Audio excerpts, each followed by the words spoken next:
Hey guys, welcome back to Tipharot, it's me Matt here.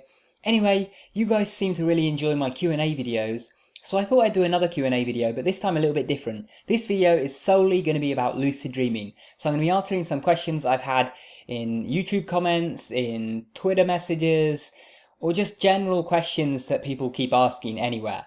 So I'm going to try and answer 10 of those questions today. Let's get right into it. Question 1. My lucid dream turned into a normal dream. What happened? Well, basically, you have a level of your lucidity. Sometimes you're very, very lucid and completely aware of what's going on. You know fully that it's a dream. You know that you're in complete control. You know that you can't get hurt. You remember what you came to do and all of that. Other times, you can only be a little bit lucid. You can just be a little bit lucid. You kind of vaguely know that it's a dream, but you don't understand the fact that, you can control everything in it, or that you can do the things that you set out to do. You probably don't even remember what you set out to do originally. And when you're at this low level of lucidity, there's always a danger that you completely lose lucidity and just get sucked along with the dream. So to avoid this, you want to do things to ensure that your level of lucidity stays high. Things that I like to do are daily meditation. This in general means that more of your lucid dreams will be at a higher level of lucidity. Another thing you can do is you can start from a waking state. So use methods like wild or filed to get directly into a lucid dream, because then you don't have the danger of ending up in a dream where it's already a bit unstable, where you kind of don't know what's going on, and where you start off at a lower level of lucidity. Question 2. I got lucid, but everything was fuzzy and blurry and the dream just sort of faded away. Why did this happen? So don't worry, we've all been there. In fact, I'm still there a lot of the time. I have a lot of these very, very short dreams that just end rather abruptly. And I think it's quite difficult to avoid them entirely because sometimes the dreams just end before you get a chance to actually do anything about it. But when you do encounter this sort of dream, what you want to do is stabilize the dream, because your dream is unstable. So you can rub your hands together, you can touch objects in the dream scene, you can taste things or use your senses in other ways. You can ask for the dream to stabilize itself, just aloud or in your head. You can spin around on the spot. You can try any number of things to try and solidify the dream around you. This will help with the dream fading, it should prevent it from happening and make the dream last a little bit longer. Sometimes you'll find that it only helps for a few seconds or a minute or two and then you have to do it again, so be wary, you may need to repeat the process several times in the same dream. One thing that you can do to ensure that you have a high level of stability overall without needing to stabilize dreams constantly is daily meditation. Once again, I suggest around 20 minutes each night, close to your bedtime. Question 3. Is there any way to get lucid without waking up in the middle of my sleep? So this is a really common question. I've got this so many times now because most of the methods I teach on my channel involve you waking up in REM, one of the stages of sleep, and then performing the method. This is normally how you go about it because your dreams occur in REM sleep, and so your lucid dreams occur then as well. So you don't want to try to perform a lucid dream method when you're not in the right stage of sleep and it's not going to work.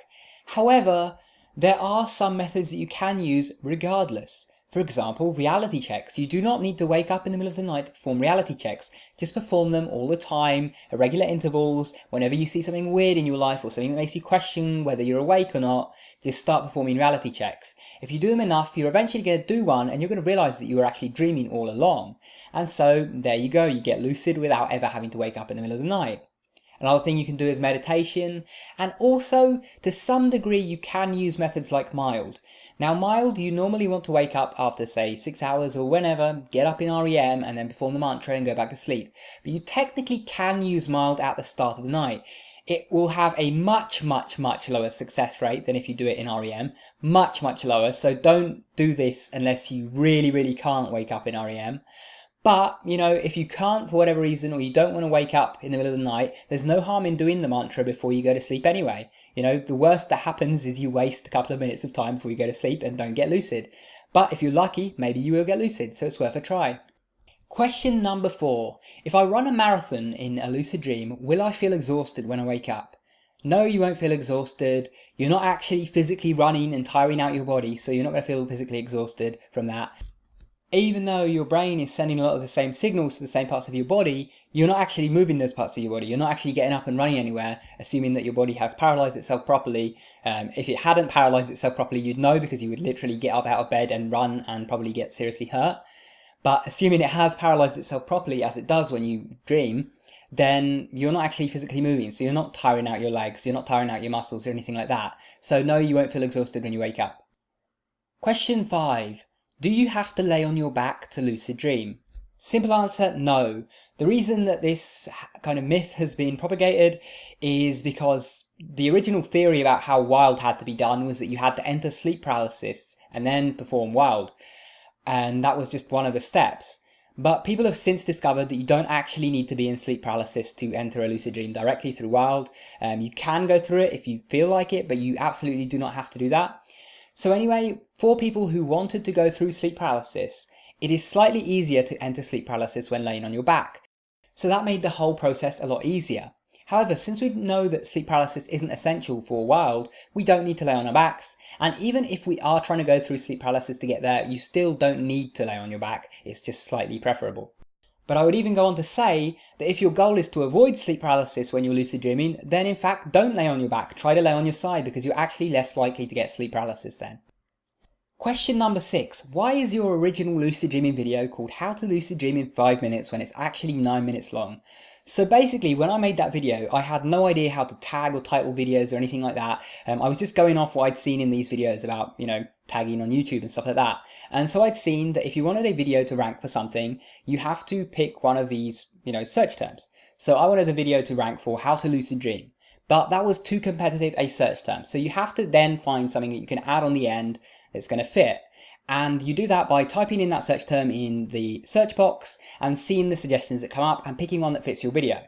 Now the other suggestions that came up were things like how to lucid dream instantly, how to lucid dream in 9 seconds, and all of this. And basically I was just trying to pick the one that fit with the method that I was teaching, which is mild. And I figured, okay, mild takes about 3 or 4 minutes to perform when you actually wake up and do it. So how to lucid dream in 5 minutes just seems like the most perfect one for that. At the time, it didn't actually even occur to me that people would think that would be the length of the video. I assumed people would think that would be the length of the method, given the fact that there were ones called like instantly and 9 seconds, and I'm certain that a video isn't instant. Now I have actually considered going back and changing the name and just removing that whole in 5 minutes part completely. But the problem is when you actually rename a video or change the tags or change the description in YouTube, your video gets re-ranked. And considering that is my best ranked video and it's actually doing quite well, I do not really want to run the risk of renaming it and seeing it like disappear from the first page and stop getting views or whatever. So I just decided it was probably best to leave it as it is. In response to that though, I did make a couple of lucid dreaming videos that were actually how to lucid dream in under 5 minutes for the people that expected a video in under 5 minutes. So you can check those out if you're interested in a short, concise guide on how to lucid dream. Question number 7. How can you wake up from a lucid dream? Open your eyes. It is really that simple. Basically, your eyes are the only thing that isn't paralyzed during a dream. So when you actually open your eyes, your real eyes will open and you will wake up.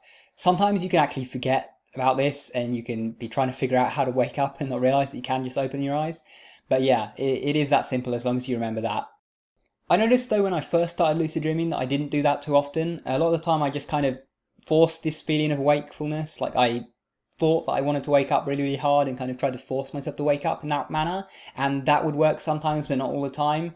And so I kind of had this impression that it was more difficult to wake up than it actually is. And then eventually one day I realized you can just open your eyes and I was like, oh, okay, fair enough. That's a lot easier than I thought.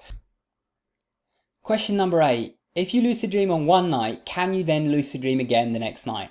Yes, you can. You can lucid dream, 20 nights in a row, several times each night. Or you can go, several weeks without lucid dreaming, or you can lucid dream one night and not the next, and then the next night after that you can get lucid or whatever.